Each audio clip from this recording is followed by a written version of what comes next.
This a bot man too. I promise you. This shit lit, cuz. This shit lit. Alright? Run that joint.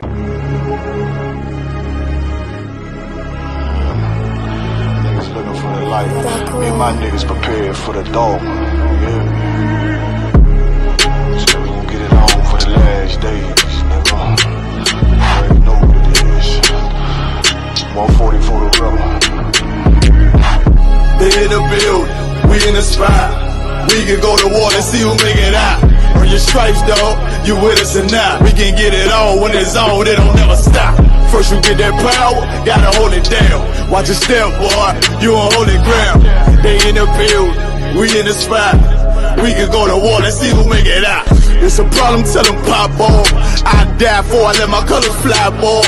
For a nigga take me, they a drop dead. AR, clean them up like a mop pig.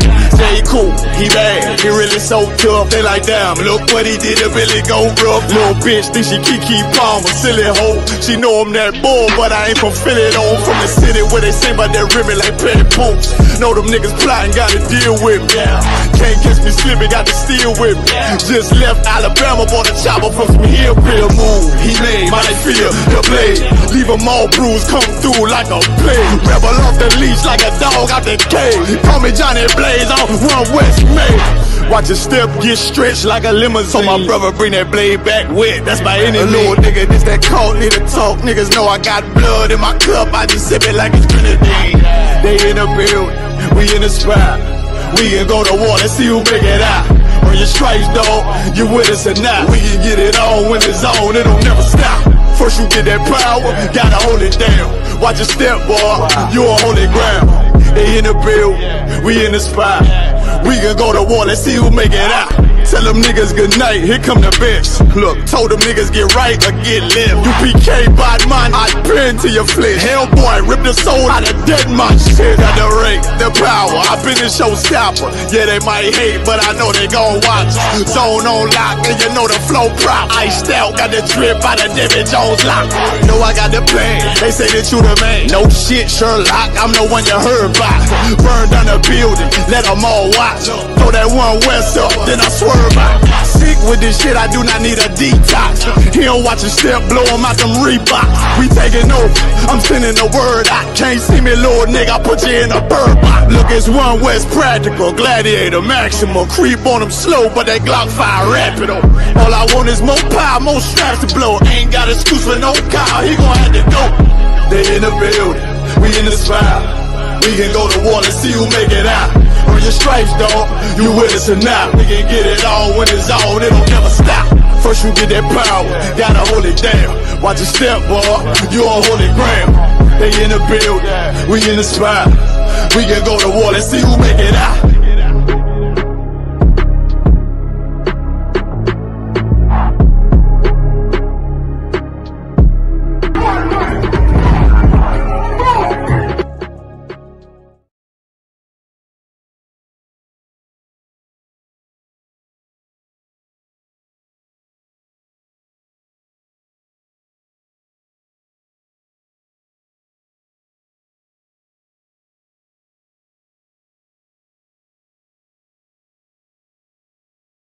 See, yo,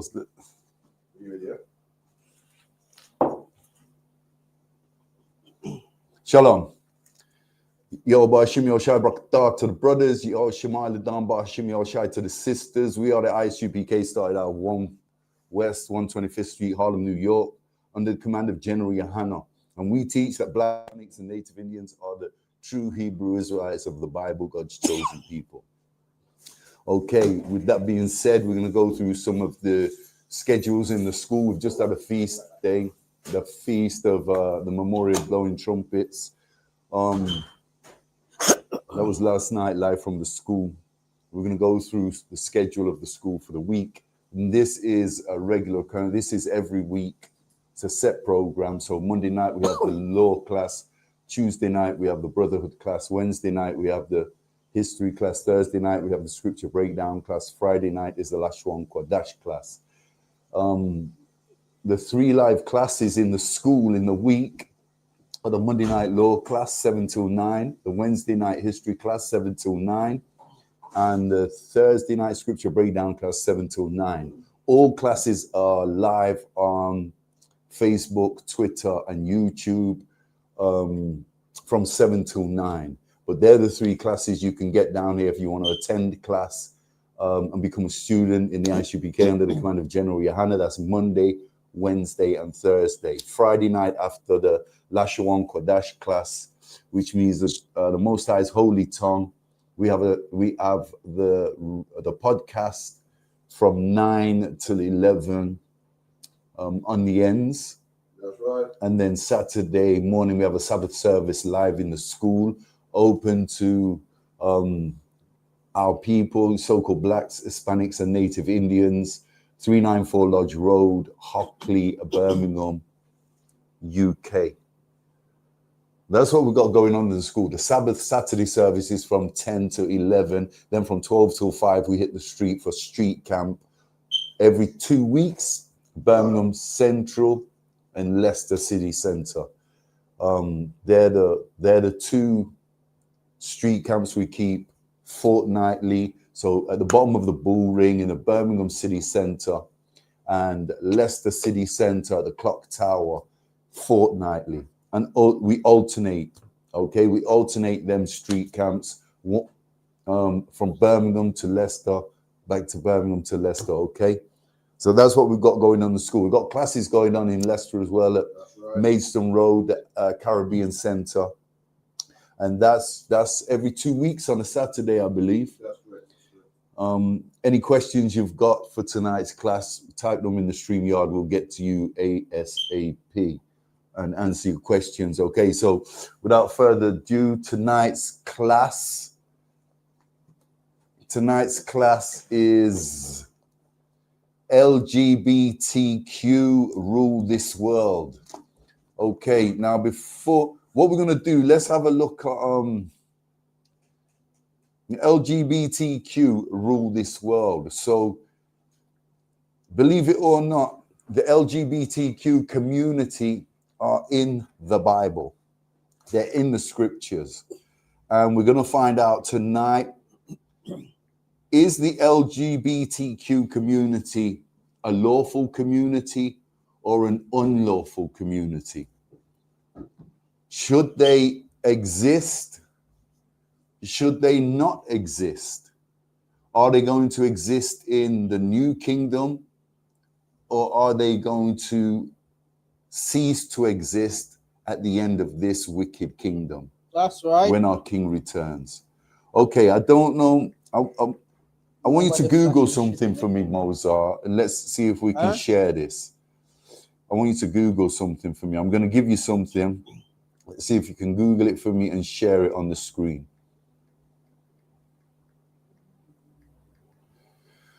Okay, so type into Google the Buggery Act. That's what I call? Yeah, the Buggery Act.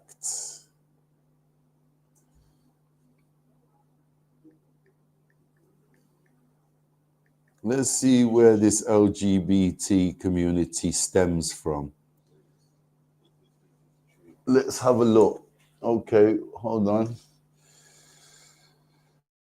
So can you get that up? Criminalize a certain... No, hold on. Scroll up a little bit for me. Yeah, this is not that. Yeah, that's not what I'm looking for. That's not what I'm looking for. It's all right.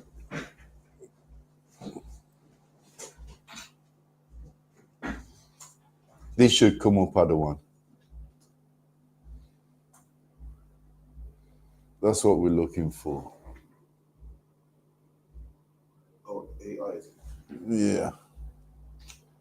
AI overview. Not Wikipedia, just the Google. Okay, let's. No. I think you formally. Scroll back down. Scroll back down for me. No. Oh, yeah, there it is. Right, yeah. No, go back up. Go my cup. Keep going. Keep going. Keep going. Keep going. Stop. Go down a bit. No, up. Only known as. Okay, I'm going to read it from my phone. We're not going to be able to share it. Okay, so according to Google, the overview. The Buggery Act, which outlawed anal sex and was the foundation for sodomy laws in England and Wales, was effectively repealed and replaced by the Sexual Offences Act in 1967. Okay, so buggery is not something that has been legal for very long. Okay, so the laws, and we're going to read about it, changed in 1967. But from 1533, under the regime of Henry VIII in the 16th century, there was laws made and acts passed to outlaw men laying with men. Even a man laying with a woman and committing anal sex. Okay, because this is the definition, the very definition of buggery. Okay, so there was buggery laws that came into effect in the UK in 1533. I'll read on. Okay. Was effectively repealed and replaced by the Sexual Offences Act in 1967, which decriminalized consensual homosexual acts between two adult men in private. Okay, so this couldn't be done in public or private. Okay, so in the Bible, we've got a story of Sodom and Gomorrah, where these people, the so-called LGBTQ community, were committing this crime, this heinous crime, anywhere. It was a common act, as we're going to see in the Bible, in the scriptures, for men to rape men in the times of Sodom and Gomorrah. Okay, but there was under the regime of Henry VIII, okay, in the 16th century, laws were passed at Parliament to outlaw buggery. So the LGBTQ community had a problem, and this coincides with the Bible, because we're going to have a look at the law of men laying with men, or buggery, in the Bible tonight. Okay, let me read on.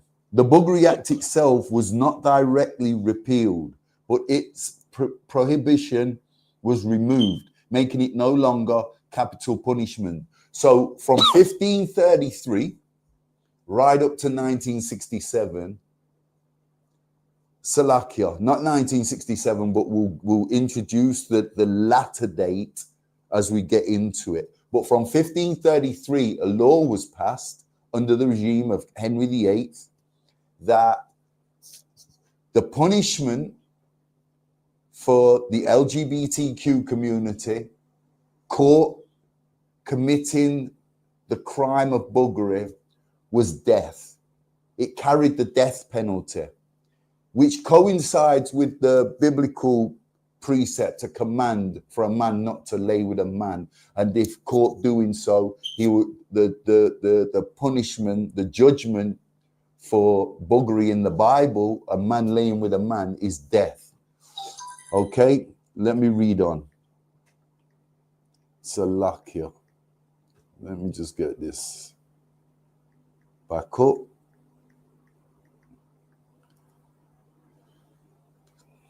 The Buggery Act itself. Okay, here's a breakdown of the changes. The Buggery Act, 1533. This law made buggery a capital offence, which means it was punishable by capital punishment. The judgment for buggery, if you got caught, was capital punishment. That act was passed in 1533. Offences Against the Person Act, 1861. So in 1861, this offence was updated. It was updated, the punishment for this act in 1861. This act removed the death penalty for buggery, reducing it to a lesser sentence. Okay, so after 1861, no longer could you be punished through the death penalty. Why do you think that might have been? Well, the Bible has got a lot to do with it, but also, well, the Bible hasn't got anything to do with this act changing because the sentence becoming lighter. So what do you think, Moser? What do you think has happened? Why in 1861 did they get rid of the death penalty when under the regime of Henry VIII in 1533? But the being caught buggerizing another man carried the death penalty. Why do you think they changed it in 1861? I know that they changed the capital punishment in England because they hung the wrong person for a crime that was committed. But the buggery part, I don't understand. Well, let's say for peace sake, because we know what's happened in the modern era, the LGBTQ community was starting to get a little power from 1861. Okay, so if you was, we've got to be careful what we say, yeah, the terminology we use. So I think the correct terminology today, what is politically correct, is gay. Gay men in 1861 were becoming more in abundance. They was probably getting their foot in parliament, in law, in the judicial system in the UK. And this is when the Offence Against the Person Act of 1861 changed, and no longer could be tried by death, stand trial for the death penalty as a punishment for buggery. So it changed in 1861. Sexual Offences Act in 1967. This act decriminalized homosexuality acts in private between two consenting adults, men, over the age of 21 in England and Wales. So the law changed again just 60 years ago, 58 years ago, 1967. Yeah, it changed again where not only was the death penalty abolished in 1861 after being introduced in 1533, in 1967, homosexuality became decriminalized. So if you think in Jamaica, yeah, police was putting holes in brothers for selling weed in the tourist areas in the beach in the 90s. Now today, weed is decriminalized in Jamaica. If you haven't been Jamaica for a couple of decades, and you went to Jamaica now, you'd have a culture shock because you'd see police buying weed on the beach, in the clubs. You'd see people openly walking up and down selling weed. 25 years ago, they'd be getting harassed by police for doing this. Do you understand? And this is what's happened in the LGBTQ community. Since 1967, it's been decriminalized. So now, it's not lawful anymore. It's not lawful since 1967, but if you're caught doing it, you won't even get arrested. It's been decriminalized in 1967, which shows you the LGBTQ community are getting big now in the UK. From 1967, from this act is passed, the whole landscape of the LGBTQ community changed in 1967, which means a lot of judges, a lot of judicial people, a lot of barristers, a lot of people in the House of Commons, the House of Lords, the House of Parliament, parliamentary figures were part of the LGBTQ community. For this to have changed in 1967 so dramatically. So dramatically. Do we all get this? Let's have a look if there's anything else on this. I want to get a scripture on this.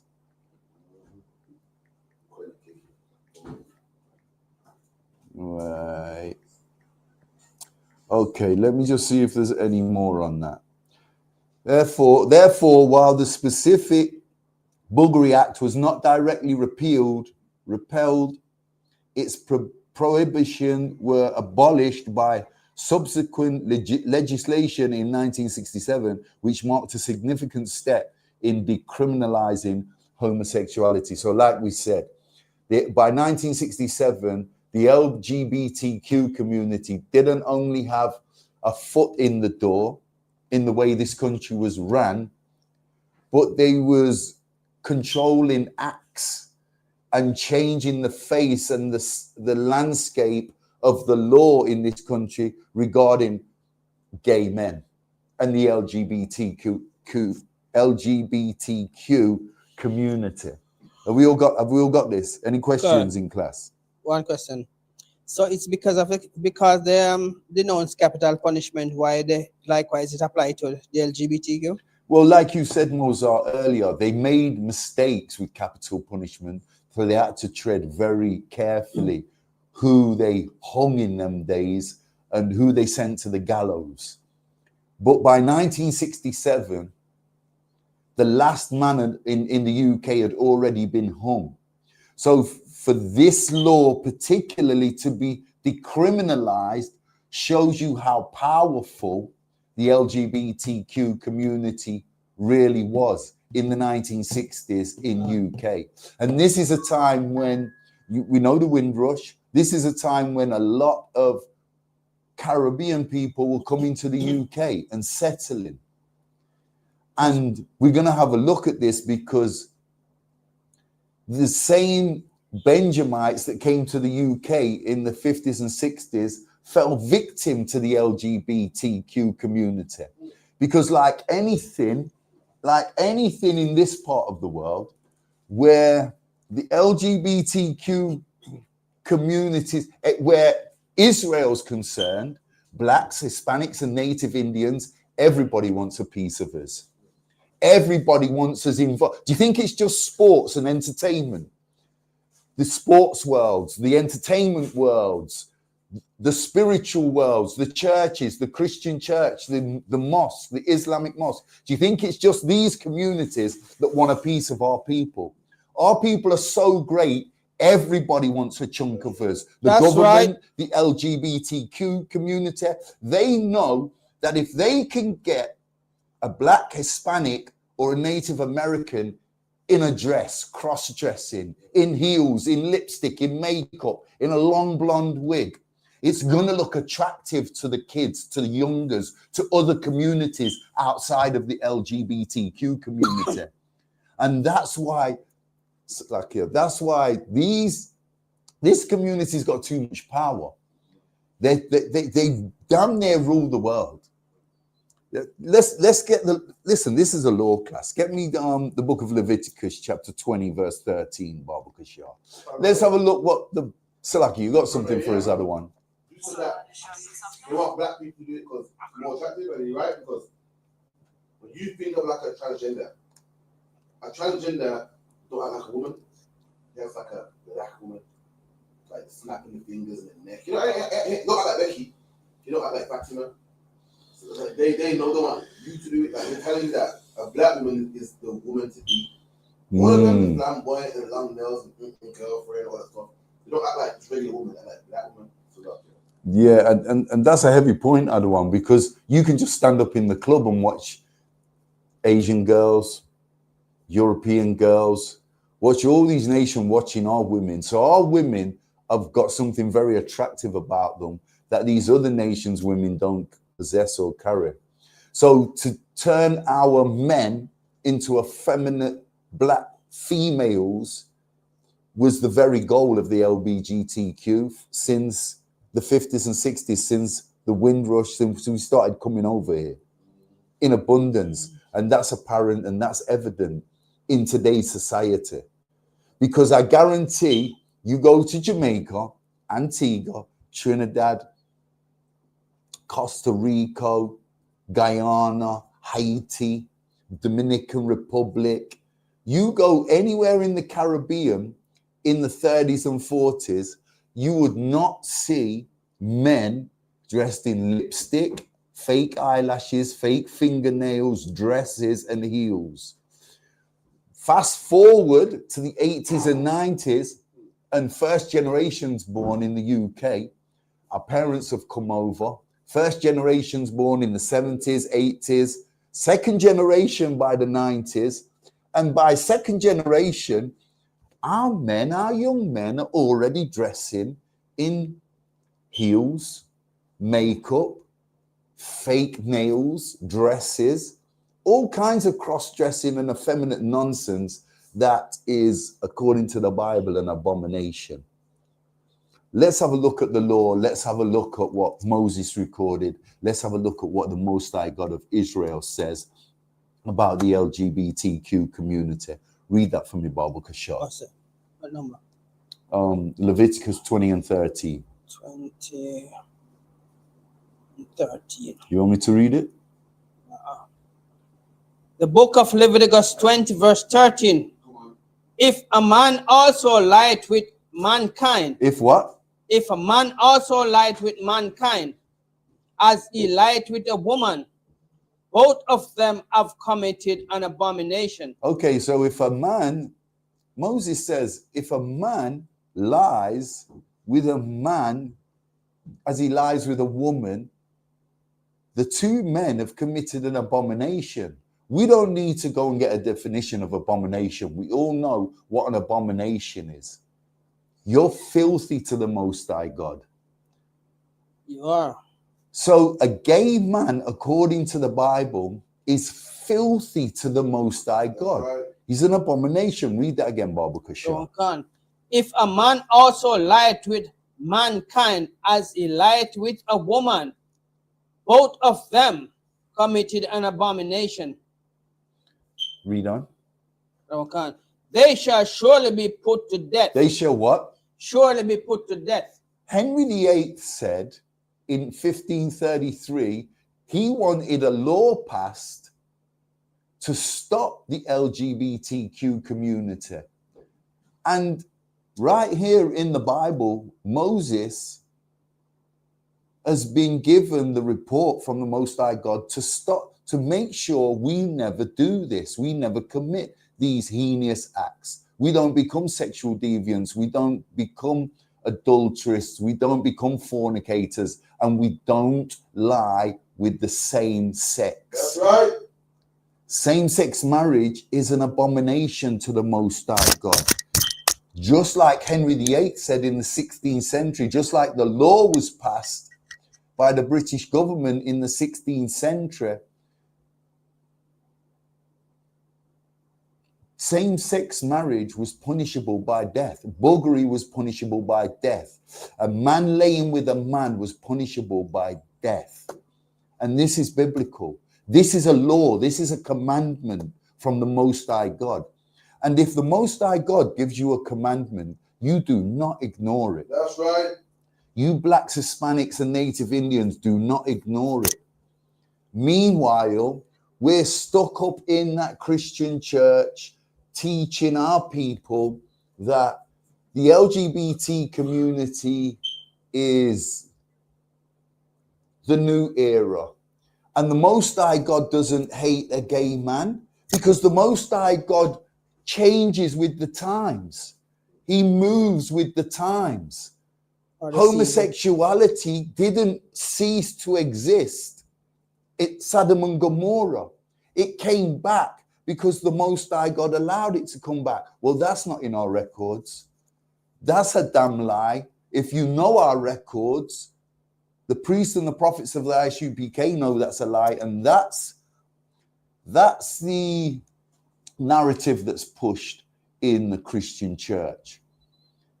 And that's the narrative that's pushed in today's society, because the LGBTQ community rules this world now.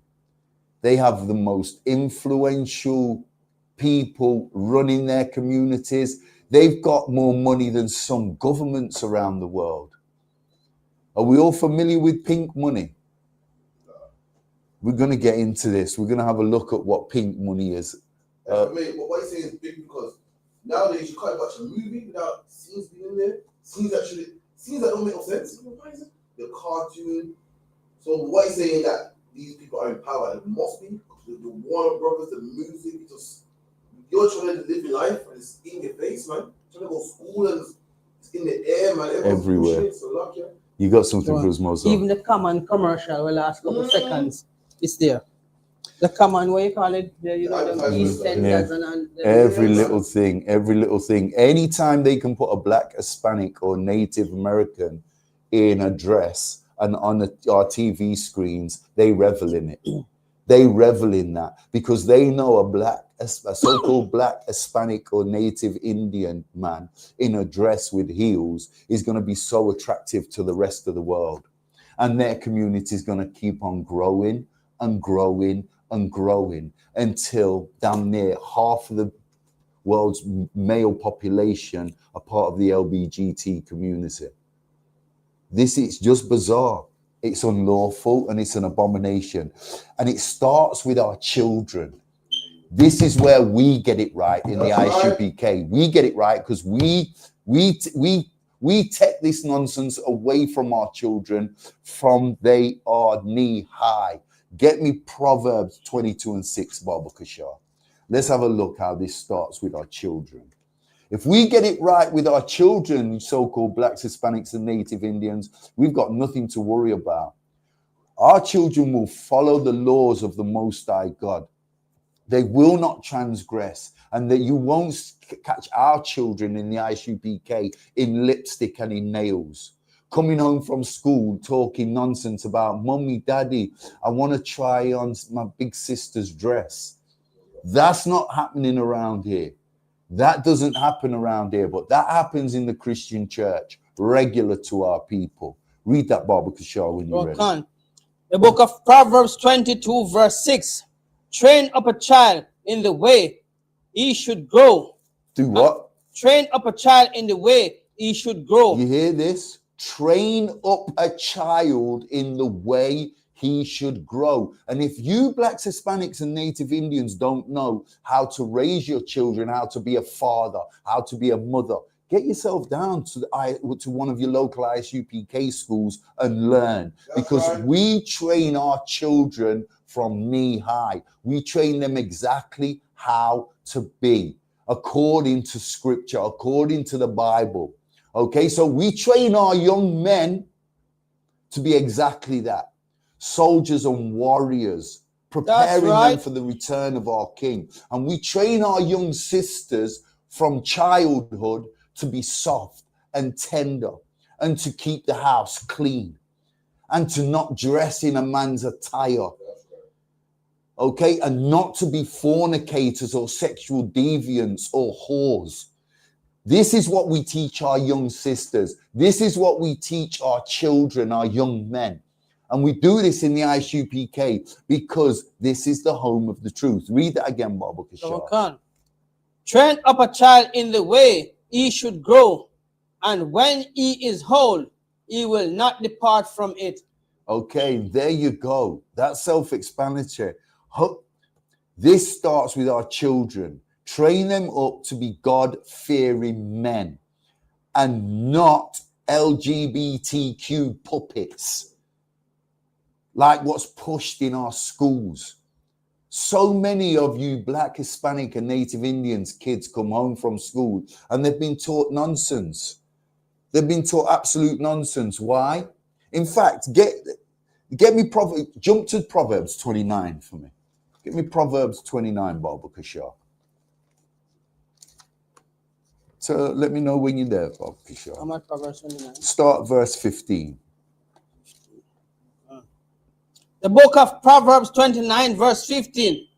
The rod and the roof reproofer giveth wisdom. Okay, reproof. Start that again. The word's reproof. The rod and the reproof giveth wisdom. So the rod and reproof gives wisdom. What do you think that entails? What do you think we're talking about here? The rod and reproof gives wisdom. What are we looking at? Well, it's talking about regarding our children. Correcting a child. Give that a hand. Officer Mozart said, correcting our children. And this is where the training starts. This is where the truth starts, by correcting. When our children come home and say, their PE teacher, Mr. Randall, and their geography teacher, Mr. Phillips, are married. And they've got a daughter and a son, and they're raising.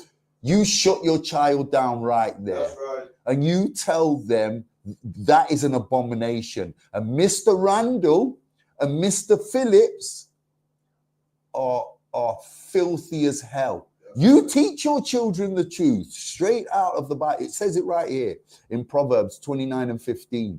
You let your child know that Mr. Randall is acting unlawfully, being married to Mr. Phillips. Okay, man lying with man. We've seen the law in Leviticus 20 and 13. It's against the law, punishable by death. And this wickedness that is kept up in the LGBT community today, this is not gonna wash in the new kingdom. It's not gonna happen. It's not gonna go down like this. Read that again from your Bible, Kashar. Proverbs 29 verse 15. The rod and reproof giveth wisdom, but a child left to himself bringeth his mother to shame. There you go. And a child left to his own devices, I'm telling you, by the time your kid's 6, if you don't shut this nonsense down, your child will be coming downstairs from dinner. He's coming from school. You as the father sent him upstairs to tidy his bedroom and change into his playing out clothes, get out of his uniform or get out of his school clothes. His mum shouts him for dinner an hour later, and he comes downstairs in his mum's heels and his mum's lipstick all over his face and one of her wigs on. You've got to nip this in the bud from our children are young. Awesome. Yeah. Another thing to push into, if they're doing dress up in school and get someone to put a dress, teachers can't stop them. They're allowed to. Serious? I got a female cousin, she went to nursery to pick up her son's dress, and the teacher said, well, you want to put it on, couldn't stop it. Serious? My God. Okay, so this is, and that's why it's so important our families stay together. This is why it's so important our fathers, our men stick to their fatherly duties. And we keep these laws, statutes, and commandments, and we counsel. If you're having a problem with your wife, you counsel and you keep your family together, because our kids need both parents. They need the father and they need the daughter. And when the fathers are absent from the house, our young men are left to their own devices, and they grow up with this effeminate spirit that they've got from school, from their mothers, from their sisters, and from the LGBTQ community that they can see all over the damn TV every day of their lives. And like we said, they've got to go to school every day and put up with Mr. Randall and Mr. Phillips. You understand? And Mr. Randall and Mr. Phillips are married, and they're gay as hell. And they're pushing the LGBTQ community in form class, in the tutorial class, registration. They're pushing it from registration from 9 o'clock in the morning. And our kids are faced with this all day until they leave school at 3:30, whenever school finishes now. You got something for us, Mozart? If you even check it out, they even set an appointment that transgender can come into the school and brainwash the kids. Witches can come into the school and tell them that God could be a woman.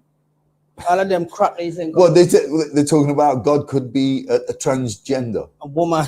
So they're trying to put God in that LGBT community. Well, that's fine for them. They've got their God. Let their God be a transgender. We've got the one true God of Israel. That's right. We've got the one true God of the Bible. And we've got records to show and prove to the world what he can do. And that LGBTQ God that they worship, guess what? It's over for that God. That God's not going to make it. Tell him pack his bag. Give me Genesis 3:1, Baba Kashar. Let's have a look at the LGBTQ, what they really are, the oppressor. Because you know the LGBTQ started from the oppressor. We all know this, right? You don't think that we had anything to do with this. We fell into their trap. Okay, read that for me, Baba Kashar. Okay. No, the serpent was more subtle than any beast of the field. Read that again, Baba Kashar. No, the serpent was more subtle than any beast of the field. The serpent was more subtle than any beast of the field. Who do you think this serpent's referring to? Who's it synonymous to? Esau. The oppressor, Esau. Read that again, Baba Kashar. No, the serpent was more subtle than any beast of the field, which the Lord God had made. And he said unto the woman, Yea, God say he shall not eat of every tree of the garden. Okay, so this is not only the forbidden fruit from the tree of knowledge. This serpent has pushed the LGBTQ community on our people for the longest.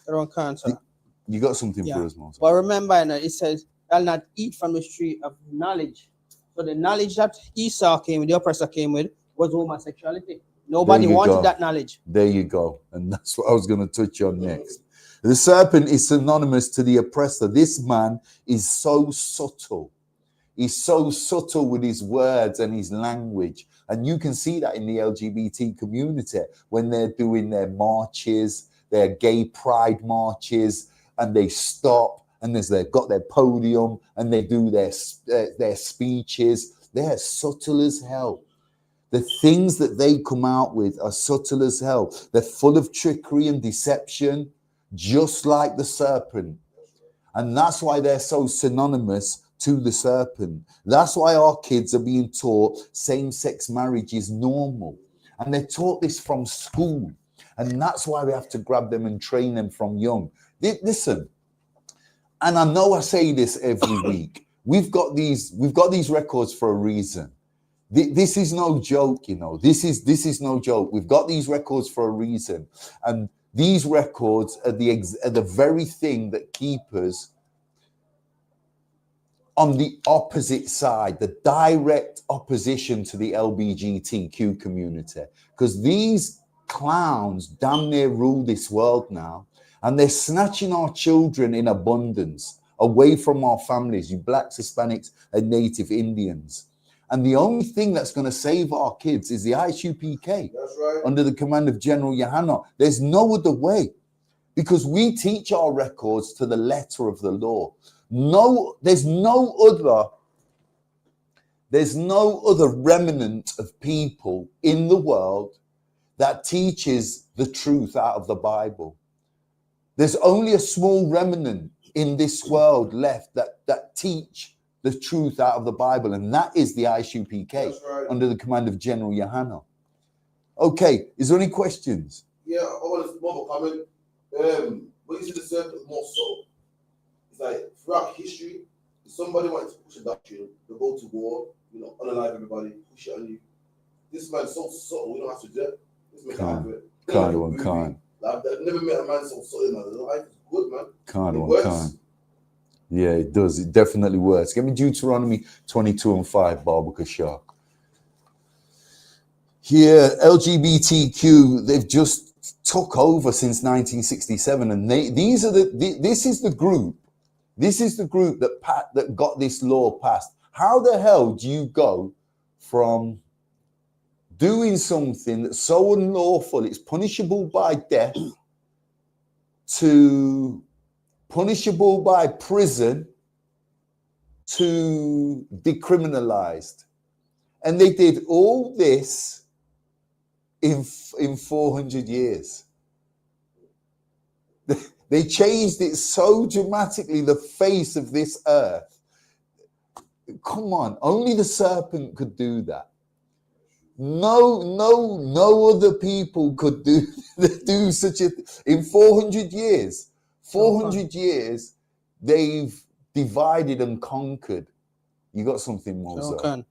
But in Job 9 verse 24, it said the earth is given to the hands of the wicked. So because he's ruling Israel, he have all the cunningness on his side.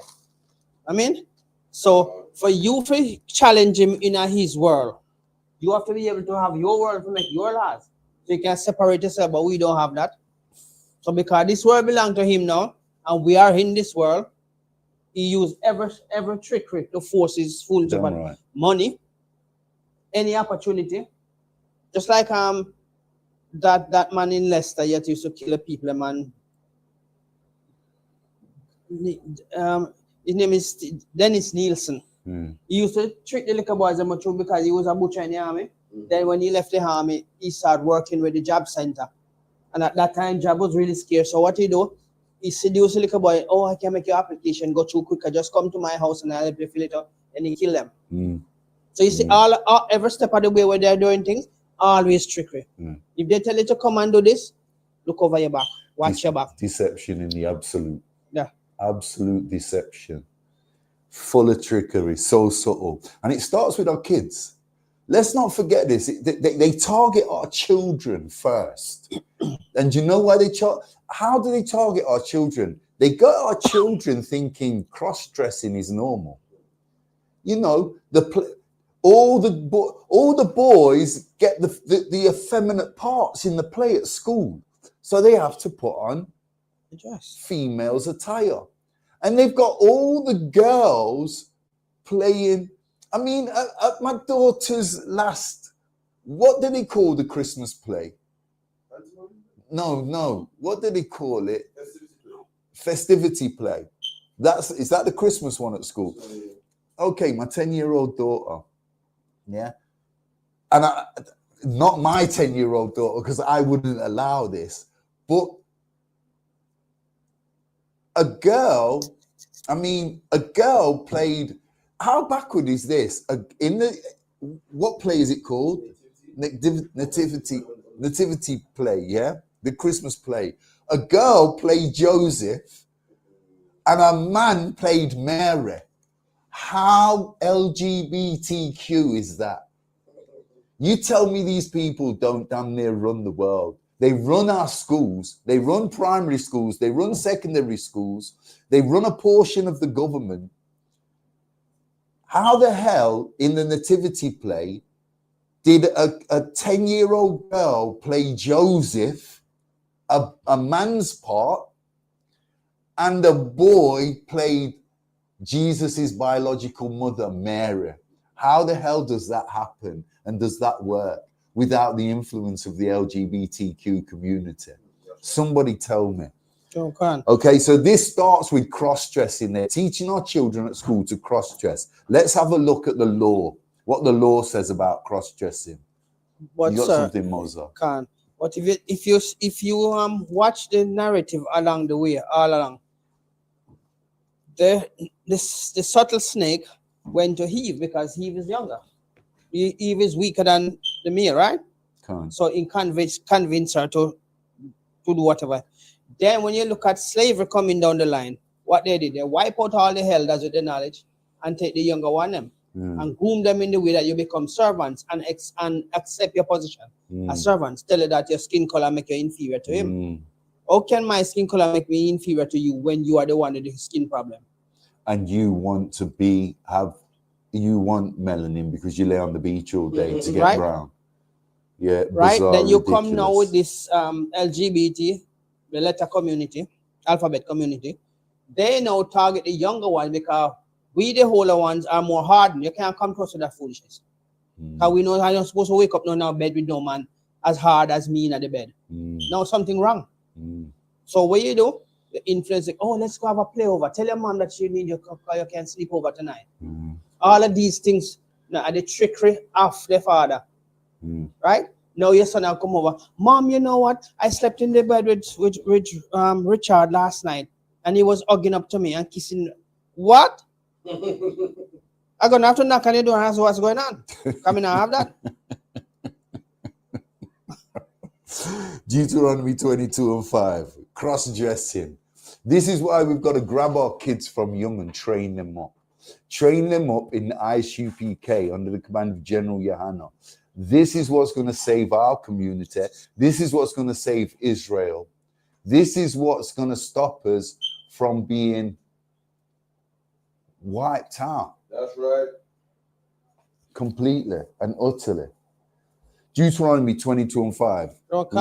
The book of Deuteronomy 22 verse 5. The woman shall not wear that which pertaineth unto a man. Okay, so Mary in my daughter's nativity play should be played by a little girl. Little girl should be in a dress, not a little boy. That's right. Read.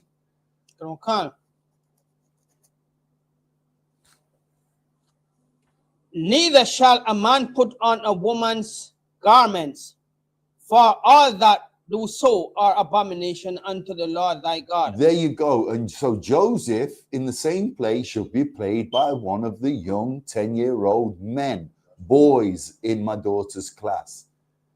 They shouldn't be teaching our children at 10 years old to cross-dress. It's bizarre. They're lunatics. And we've got to be careful what we say online regarding the LGBTQ, but I'm not having my son come home talking gay pride. He wants to go on the next gay pride march. He wants to put, he wants to try his mum's lipstick on. He wants to play dress up, and he wants his friends round and they all want to play dress up and put the fake fingernails on, eyelashes. Come on, man. In my house, it's, come on, my house is run by a man. That's right. And none of my children will cross-dress. It will not happen. And you won't find a brother in the school that allows their children to cross-dress. That's right. And like we said, we've got these records for a reason. So read that again and let's start getting used to our records, and let's start getting used to these laws, statutes, and commandments. Because this is a command. And like we said earlier, when the Most High God speaks and commands you to do something, you'd be very wise to do it. Read. That's right.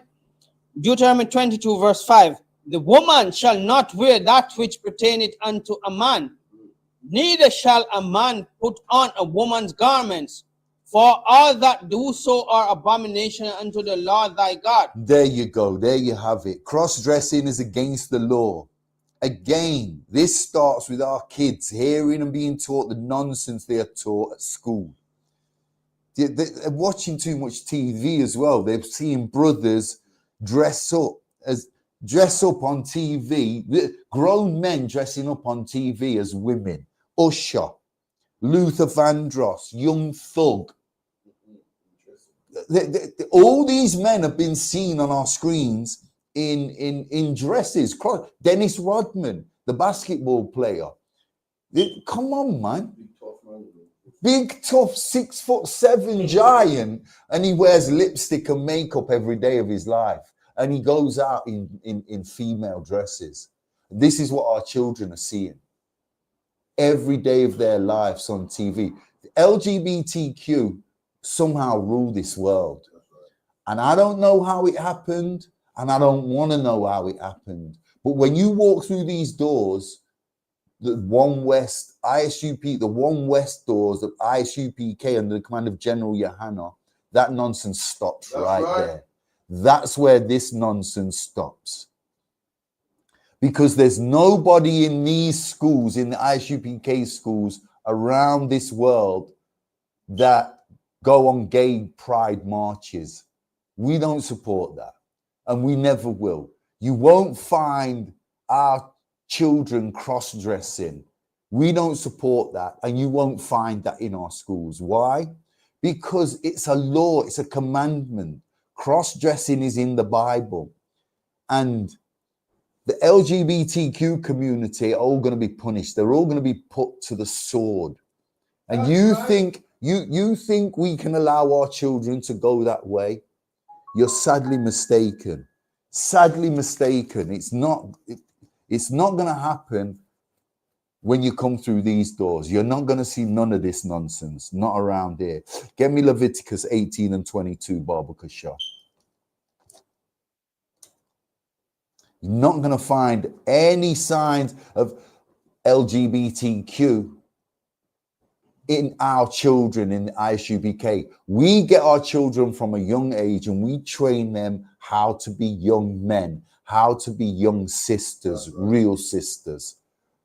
When you're ready, read that, Baba Kasha. Leviticus 18 verse 22.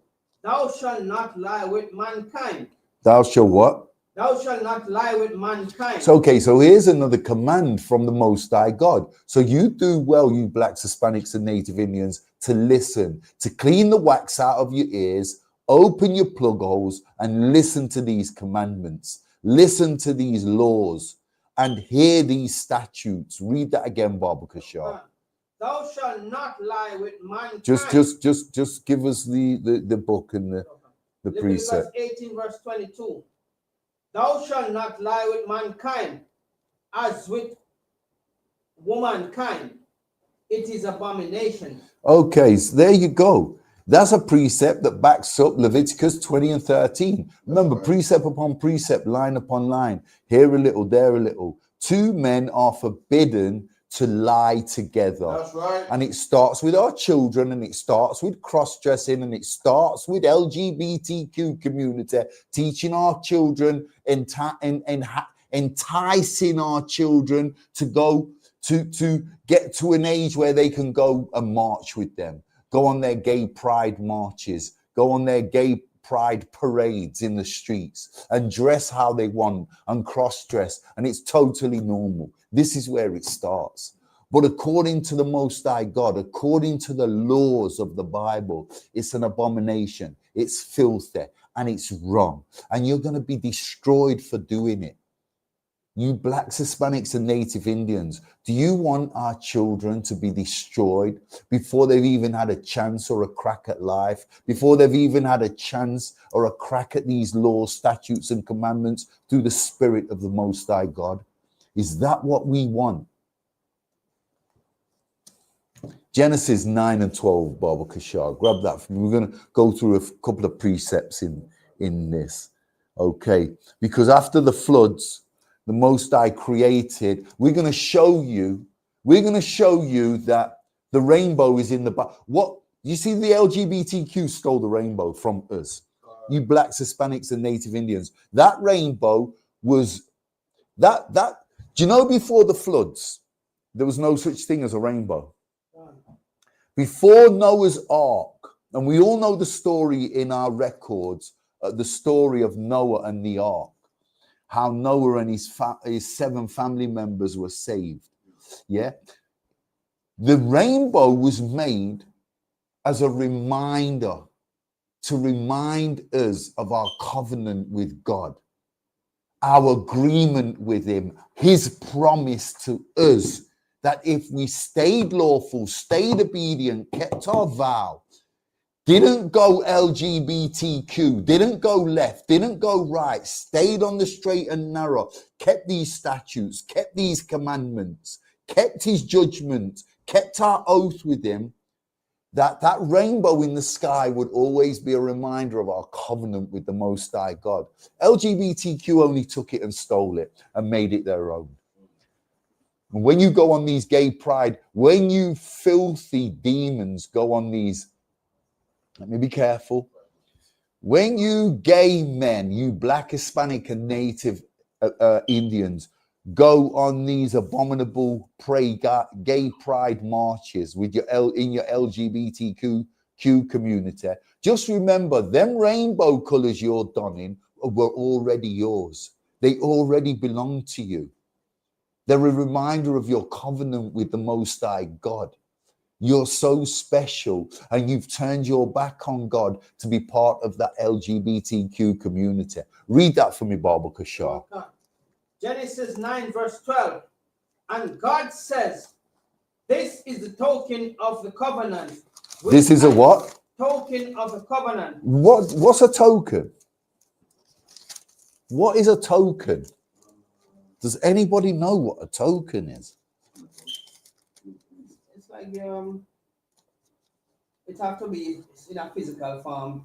Like A token is a symbol. A token is a symbol of something. So God is giving us a symbol. It's a token. It's a symbol. Read that again, Baba Kashar. And God says, this is the token of Salakia. Just read the chapter in the book again. And God said. No, the chapter. Genesis 9. Genesis 9 verse 12. And God said, this is the token of the covenant which I made between me and you. Okay, so just to add to Moses, is verse 1. We've started at verse 1. So read that again, Baba Kashar, from the top. You don't need to pronounce the precept again. Verse 1. Khan. Genesis 9 verse 1. No, 9. Salakia, 9 verse 1. My bad, I'm confusing the situation. My bad, Salakia. 9 and 12, sorry. Salakia. The book of Genesis 9 verse 12. And God said, this is the token of the covenant which I made between me and you. Between who? Between me and you. No, between me and the serpent. Between me and you. No, between me and Esau. Between me and you. No, between me and Ishmael. Between me and you. You being Israel. You so-called blacks, Hispanics, and native Indians. Read. And every living creature that is with you for a perpetual generation. Okay, for a perpetual generation. So this means forever. That's right. And this means that it's a token, a symbol of our covenant. What is our covenant? An agreement? Because it's an agreement. Yeah, our covenant with the Muslim. Because we're the only people in the world, you blacks, Hispanics, and Native Indians, that have got a covenant with the Most High God. You can read this Bible 1,001 times. You won't find another people apart from us that have a covenant with the Most High God. And this is a stark reminder of that covenant. What is the token that's a stark reminder? Can anybody answer me that? What is the token that's the reminder to us of the covenant? The rainbow. The rainbow. The bow. The bow. What? You keep reading, you say. Salakia. You keep reading, you say, I think. Khan. Yeah, verse 13. It is. It's now. It's coming up now. Verse 13. I do set my bow in the cloud. What? I do set my bow. Bow meaning rainbow. This is just an abbreviation of rainbow. I said, what is a bow? Think of a bow and an arrow. The arch shape. It's an arch shape. What shape is the rainbow? Arch. So the bow is talking about the rainbow. The bow the Bible talks about is the rainbow. Read. I do set my bow in the cloud, and it shall be for a token of a covenant between me and them. Okay, because we know some of our people in the Christian church struggle with biblical terminology, especially the King James Version. So a lot of our people, so-called blacks, Hispanics, and Native Indians, will read bow in the Christian church or in their LGBTQ community and not realize it's talking about the rainbow. And they've been subtly deceived by the serpent that the rainbow was originated by the LGBTQ. That's why it's on their flags. That's why it's significant to their organization. That's why it's a token of theirs. Let me tell you, the LGBTQ community stole the bow. That's right. They stole all them beautiful colors. That was part of our covenant, a token to us, you blacks, Hispanics, and Native Indians. It was never a token for the LGBTQ community, but they're the people that use it to this day. And they use it with pride on their gay pride marches. It's bizarre and it's ridiculous. It's unlawful. It's against the law. They're thieves. They're deceitful. That's right. Is there anything that we have that they don't want. They want our children to cross-dress. They want our bow that God put in the sky after the floods for us. They want our young men to be gay like them. They push it on our men in the schools, in the churches, any which way they can. So-called blacks, Hispanics, and Native Americans, they push it on us because they know once we're in the LGBTQ community, their community becomes alive all of a sudden. It becomes attractive to the world. You take Black, Hispanic, and Native Indians out of any community in this world, that community becomes dull. That community becomes damn near worthless. But you make an addition to that community of Black men, Hispanic men, Native American men, Native Indians, and sisters.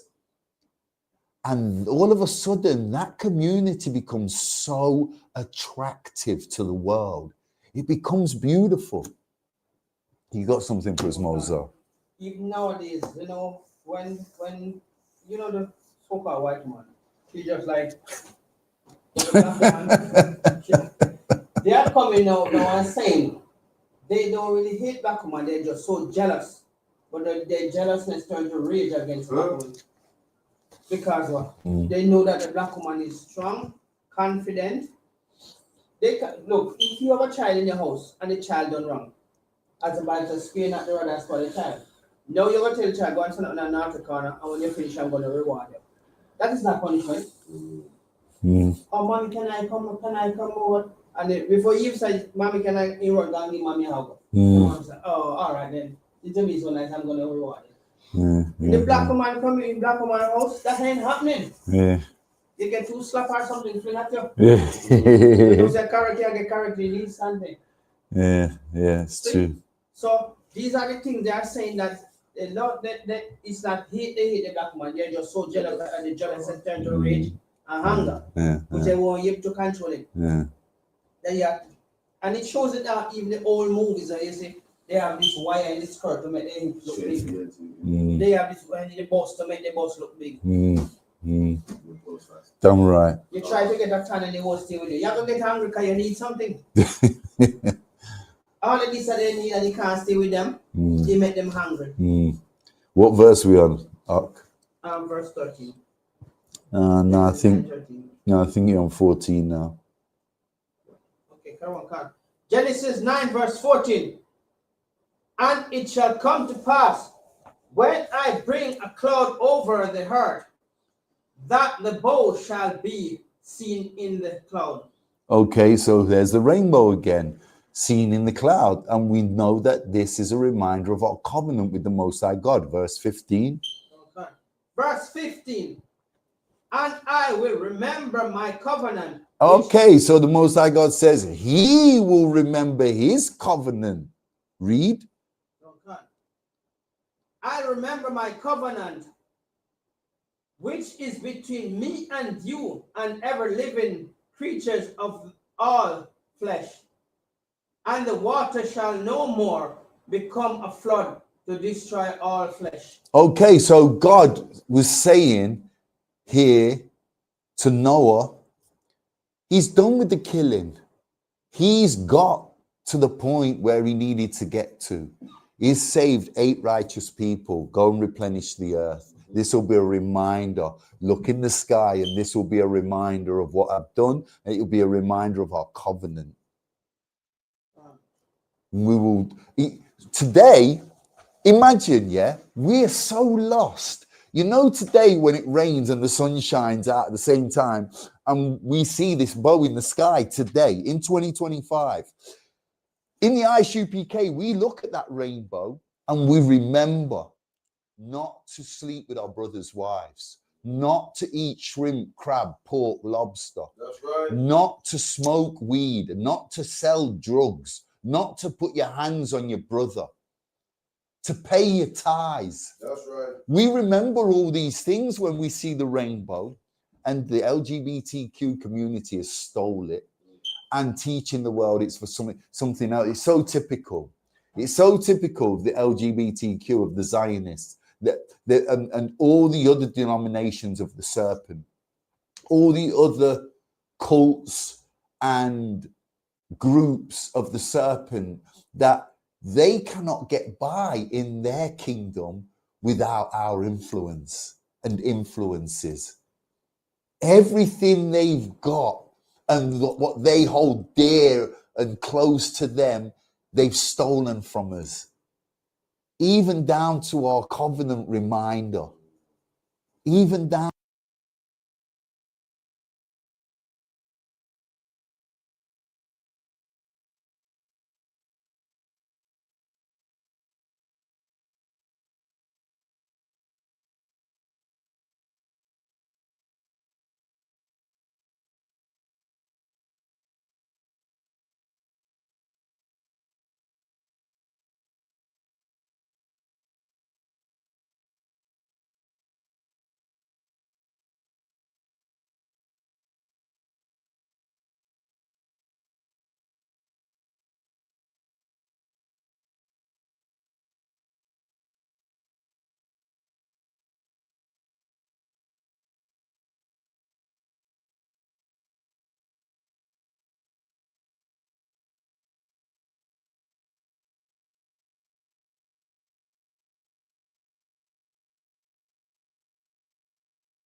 The Bible says God put his bow in the sky for you blacks, Hispanics, and Native Americans as a reminder of our covenant with, to keep the laws, statutes, and commandments, to stay away from the LGBTQ community, to stay away from same-sex marriage, to stay away from cross-dressing. These are all commands which we've gone through tonight and we've read.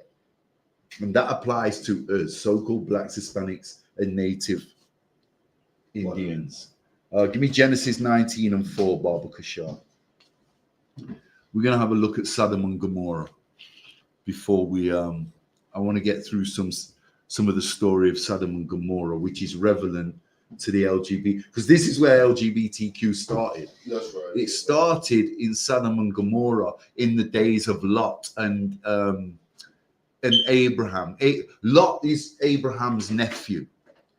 So Abraham, the prophet Abraham, Isaac's father, is Abraham's Abraham. Yeah, Lot is Abraham's nephew. Isaac's father is Abraham's nephew. Isaac Abraham's granddad? No. Isaac is Abraham's son. Yeah. Lot was Isaac's cousin. Nephew. Yeah. Hold on. Lot and Isaac were cousins through the loins of their fathers. Abraham was Lot's uncle. Yeah. Abraham was Lot's uncle. Yeah. He's a cousin. Okay, let's have a look at let's see where this LGBTQ community stems from, and let's see what happened to the LGBTQ all the way back when, according to our records. Read that, Baba Kashar, when you're ready. Genesis 19 verse 4. But before they lay down, the men of the city, even the men of Sodom, come past the house round about, both old and young, all the people from every quarter. Okay, so Sodom and Gomorrah harbored 5 cities. This is a land that harbored 5 cities, yeah? And the residential men were evil as hell. That's right. They were evil as hell. They were the ancient LGBTQ community. This is what they were back in the day. Old and young LGBTQ. They used to, and you know what was wicked about these 5 cities? You know what was wicked about Sodom and Gomorrah? It wasn't necessarily exactly the same as you see the LGBTQ today, walking around, dancing around, holding hands, men kissing in the street, in public, all kinds of nasty, filthy behavior. Yeah. Back then in Sodom and Gomorrah, if a man was straight, a gay man had come along, or a group of gay men would just come along and rape the straight man and force him to be gay. That's how wicked Sodom and Gomorrah was. So is it any question why God would have got sick of this behavior? It was homosexuality. It was an abomination. It was filthy, and it was violent. Sodom and Gomorrah was full of violent gay men that if they couldn't get their own way with a man, would force themselves. There was a lot of rape going on in Sodom and Gomorrah. Let's get into it. Let's get into it. Verse 5. Verse 5. And they called unto Lot and said unto him, where are the men which came into thee? Okay, so which men are they talking about here? Which men came into Lot? Because Lot had a visit. Lot had a visit, yeah, from 2 angels. Where are we? 19 and what? 5. Okay, go up to verse 1. Just pull out verse 1 real quick. Genesis 19 verse 1. These are the 2 men that the LGBTQ in Sodom and Gomorrah are talking about. Read. And there came 2 angels to Sodom at eve. So they came to Sodom, the land. 2 angels came to Sodom in the evening. Who did they go and see? Read. And Lot sat in the gates of Sodom. And Lot, seeing them, rose up to meet them. And he bowed himself with his face towards the ground. Okay, so it reads, and there came 2 angels to Sodom at even, and Lot, seeing them, rose up. Lot sitting in the gates of Sodom, and he sees the 2 angels appear, and he meets them, and he bows to them. He bowed himself with his face toward the ground. So he was showing them humble respect. That's what Lot's doing here. Lot was a righteous man. He's the only righteous man in this landmass. He's the only righteous man in these 5 cities. He's the only righteous man in the land of Sodom and Gomorrah. Can you imagine that? In the whole land, there's only one righteous man. Read. Okay. Verse 2. And he said, behold. No. Jump down to verse 6. Okay. We've read 4 and 5, have we not? Verse 6. And Lot went out at the door unto them and shut the door after him. So, okay, so in verse 5, the LGBTQ have got wind that 2 men are visiting Lot, but they're not from their gay pride march.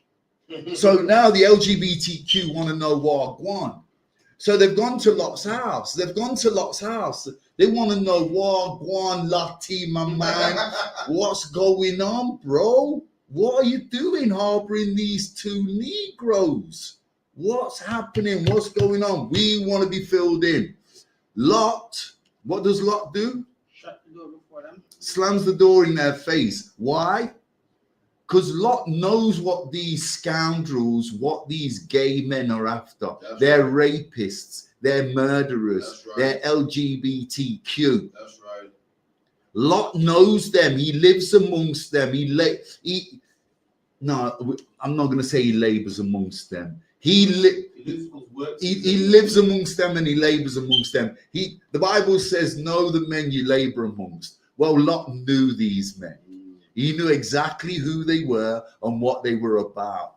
And he's being a good host. He's being the perfect host. He's protecting these two men, That's right. these two angels, from the baying mob, the baying LGBTQ mob that are at his door. Verse 8 or verse 7? Verse 7. And said, I pray you, brethren, do not so wickedly. And said, I pray you, brethren, do not so wickedly. So Lot's telling them, I don't want you to do this wickedness. I know what you've come for already. These two men are protected by me. Read. Verse 8. Behold now, I have two daughters which have not known man. Now Lot is an honorable man. How would you find a man like this today? He's about to offer his two daughters to save the angels from this baying mob of LGBTQ men, gay men, on the warpath. These men are on nothing but the warpath. Read. No, can. Let me, I pray, bring them out unto you, and do heed to them as it good in your eyes. So Lot offers his daughters to protect his guests. Yeah, he tells the baying mob of LGBTQ sinners not to rape the angels. He tells them plain, take my daughters, do what you want with them. They're virgins. They've never had a man. They've never been married. They're young maids. They are without men. They are without husbands. Take them out. You don't get more honorable than this, though, because listen, they might have manifested into men, but Lot knows who these two guys are. He knows they've been sent by God. He knows they're men. I mean, he knows they're angels. He knows he's got a job to do, and he's a man full of honor. And this was Lot. This is the man that we're dealing with and reading about right now. Verse 9.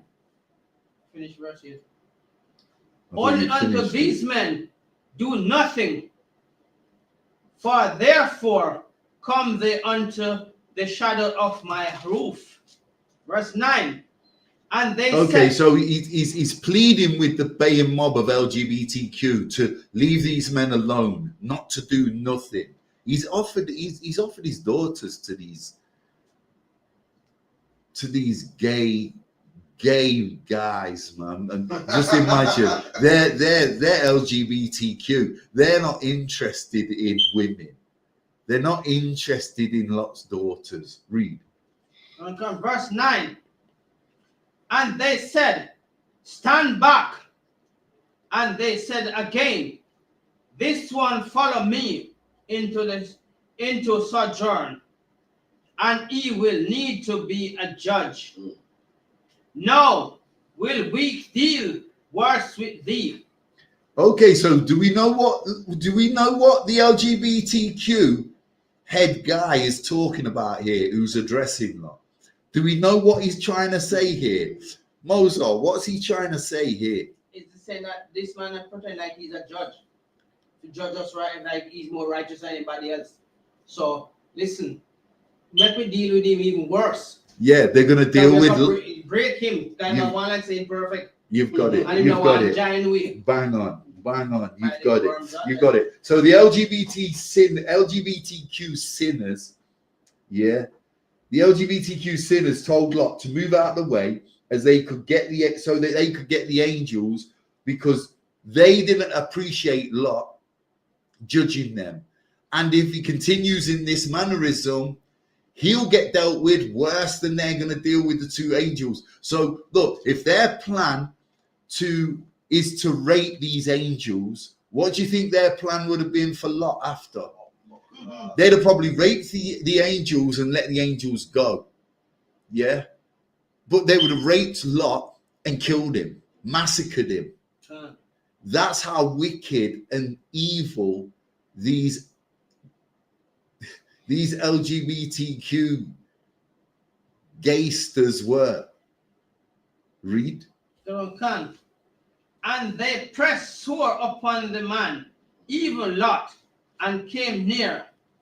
Okay, so broke the door. Okay, so you know when you're about to get in a fight and the brother's pressing himself up against you, and you can feel his breath, and it's just that you just want to knock him out. It's the last place you want to be. It's the last place on there when the man, you know, there's no reasoning with this guy, and he's not. You're gonna have to do something because this guy is drunk. I face it on the doors every weekend. Some goddamn oppressor who's had a drink and grew wings, and all of a sudden he's Superman now. He can do supernatural things like beat an Israelite up like me. That's not happening. That's right. That's not happening. Read on. If I may, like you said, you said a man's pressing upon you and breath. You know, the whole thing. Like, I get what you're saying, but imagine all that pressing up and face to face because a man watching manhood. Fucking hell, that's different, mad, man. You different. know, like, what makes them think they got the right, man? Like, she's so lucky. I can't believe I'm so lucky. Beyond the violation. Man, it's beyond the believes that he has a right to your stuff. Like, he can take it. I'm gonna fight for it, and you know. He's angry about some shit that even his driving me crazy. So well, this is a familiar thing that happens in the gay community all the time, in LGBTQ today, because you hear about it all the time. A gang of men.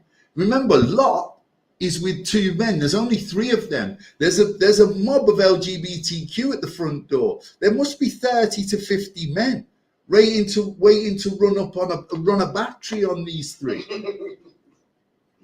A buggery battery. Imagine. Read. Verse 10. But the men put forth their hands and pulled Lot into the house to them and shut the door. Okay, so the angels, have we got this? The angels have pulled Lot inside and shut the door, locked these LGBTQ guys outside. Read. You got something more? At first, Lot was the one that was pushing the door, shutting it for them at first when they started approaching. Now the angels now turning around, pulling Lot inside, shutting the door to show you that look, it doesn't matter what you come with or whatever opinion we give to you, this is what you want to do. So good, the angels take over now and know, so we're more powerful than that, so we're gonna keep this on the wraps. Now imagine all of them, man, the dirty, filthy, all kind of things. Some in a every way, hands not clean, mouth not clean, body not clean, and all they intend for you are bring them dirtiness to come contaminate you and your house. But look how honorable also, just to add to that, that's a massive point, Mozart, but just to add to that point there, look how honorable Lot really is. Lot bowed to these two guys when they came to the gates of Sodom. So Lot knew they were special, they were more than men.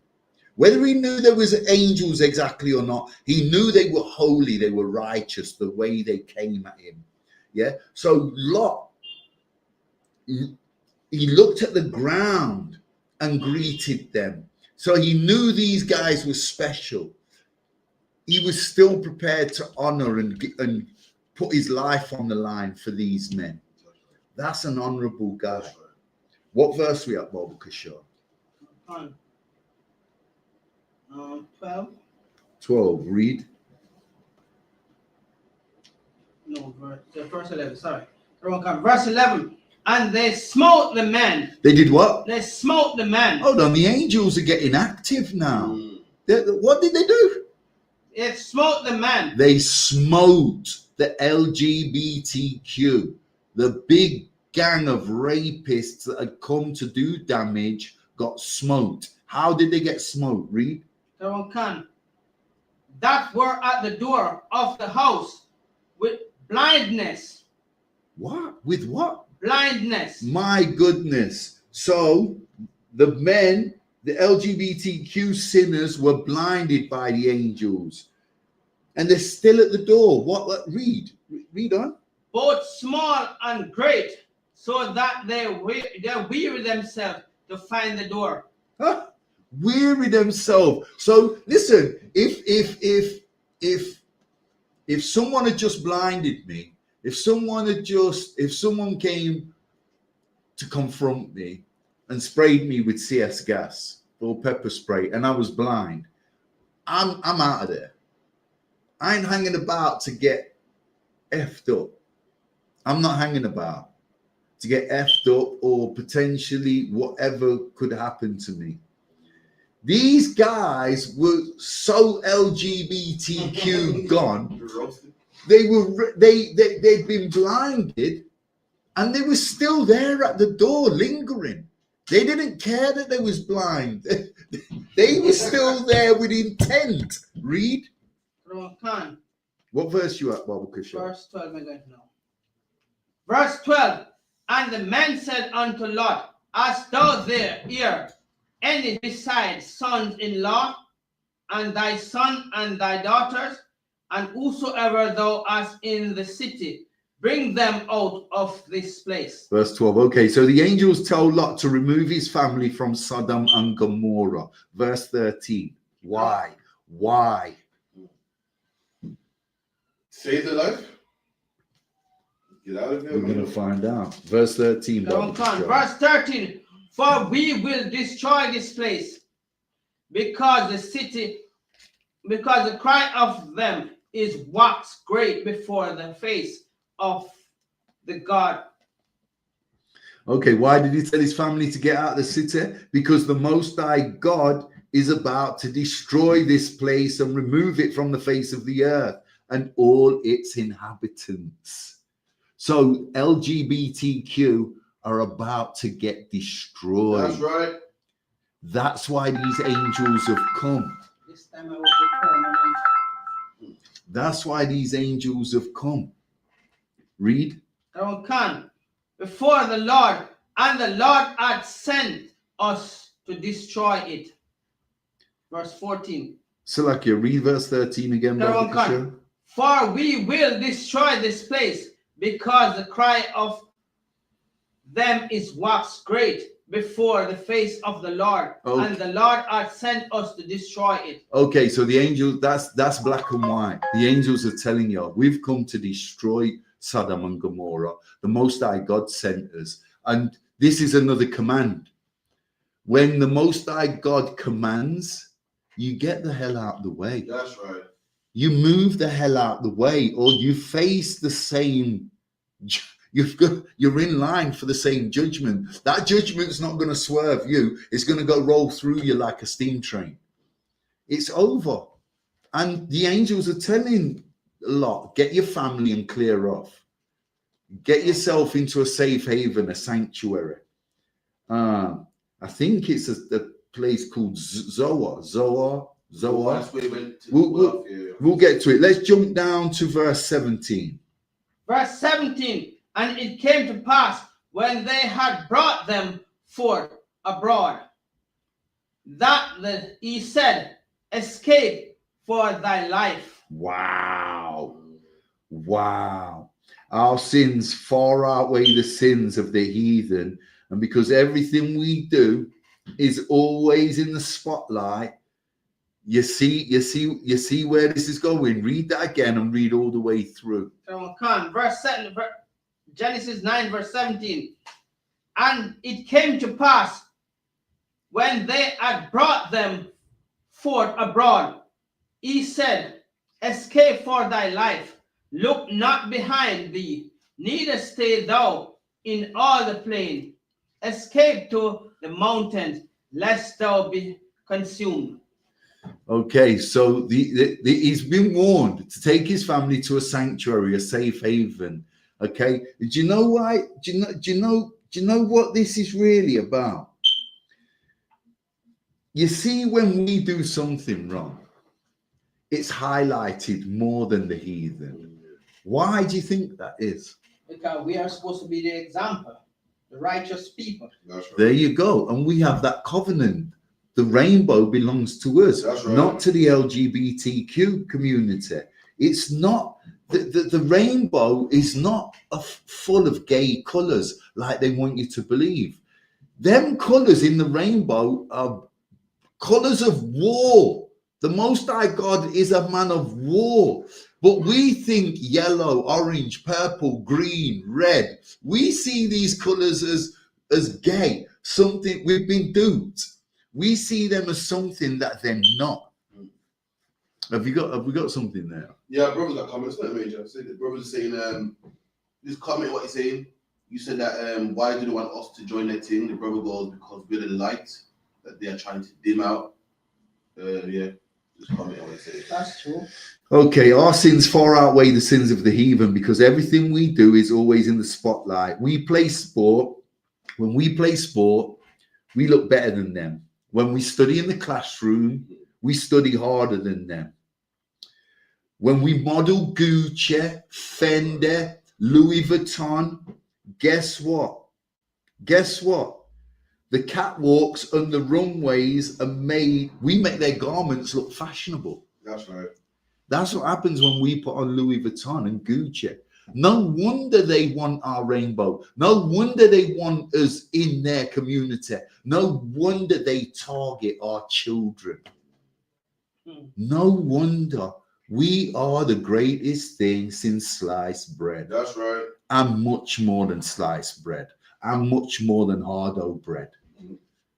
Trust me. Shall we go on? Go on. Now, in fact, jump down to verse 22. Genesis 19, verse 22. As thee escape thither, for I cannot do anything. Not haste thee. Meaning Make haste, hurry up. Haste thee, escape thither, for I cannot do anything till thou be come thither. Okay, so there's a meaning there. What do you think the angels are telling Lot here? Hurry up, because we're not really hurry up and get your family. Listen, leave your suitcases. Leave your suitcases with Virgin Delta. We'll get them later. We ain't got no time for that. This is the Passover all over. This is a rush thing. Get the hell out. There's something coming and it's hot. You don't want to bun up in this. Get the hell out. The angels are telling Lot. Read that again, Baba Kushar. Verse 22.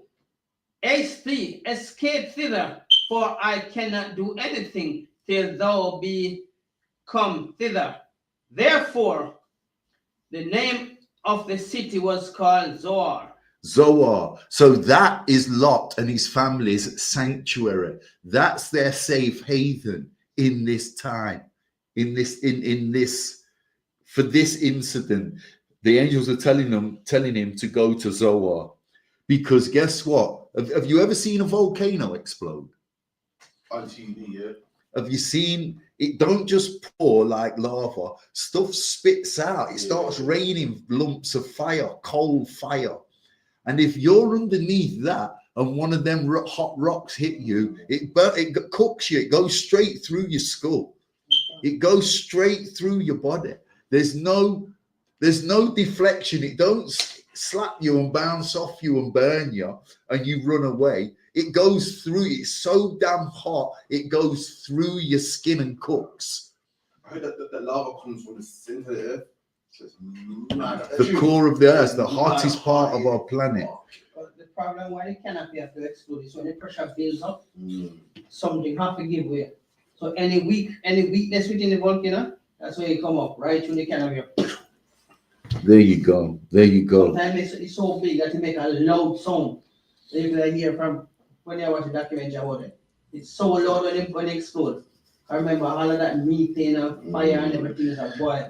So the angels told Lot to get his family and go to Zoar, which is a safe haven, which is a sanctuary for Lot and his family to start all over again. Read on. Come on, verse 23. The sun was risen upon the earth when Lot entered into Zoar. And there you go. There's that safe sanctuary for Lot and his family, his people, his immediate people. Verse 24, Babu Kashar. Come on.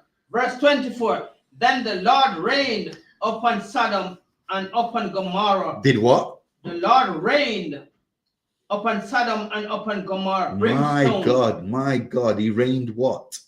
Brimstone and fire. He did what? Rained brimstone and fire.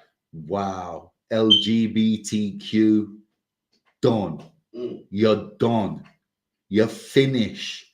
And you think our God is easy. This is going to happen to you again.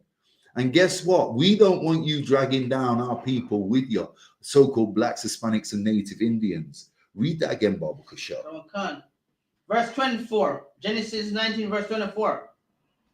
Then the Lord rained upon Sodom and upon Gomorrah brimstone and fire from heaven. So God destroys Sodom and Gomorrah with fire and brimstone. This is in so many bashment tracks. This is in so many reggae tracks, fire and brimstone. And that shows you how close we are to our records. When we don't, some of our people don't even know our records and still have that spirit to write songs about with terminology from our records. Read on, Babu Kashar. Verse 25. And he overthrew those cities and all the plains and all the inhabitants of the city. How many cities? We've already mentioned it. How many cities were in Sodom and Gomorrah? Is it 4 or 6? 5. 5 cities, and it rained fire and brimstone, and he destroyed the whole land, all 5 cities. Read. The inhabitants of this city and that which grow upon the ground. Verse 26. But his wife looked back from behind him, and she became a pillar of salt. Ooh, now this is interesting. Why did God destroy Lot's wife? Lot's wife? Here, she got turned to a pillar of salt. We just read a precept. Didn't we read a precept earlier where God said, get out of the city. He was told to get out of the city and don't look back. The reason why he destroyed her, maybe I thought she think that everywhere was destroyed and there's nowhere to go. But she remembered that this is where she come from, this is where her heart desire. The neighbors are friends. Yeah. So she looked back and said, oh my, look at them. Work party, them a Christmas party. Sorry? Genesis. Let me just find this precept. We've just read it, where we was warned not to look back. He was warned to get out of the city and not look back. It's in Genesis. Genesis 19, verse 17. 19, verse 17. Read that. And it came to pass, when they brought them forth abroad, that he said, escape for thy life, look not behind thee. Okay. You hear that? Look not behind thee. Now jump back to verse 26. Verse 26. But his wife looked back from behind him. Bear in mind, we've just read in verse 17, we was warned to get out of the city and not look behind you.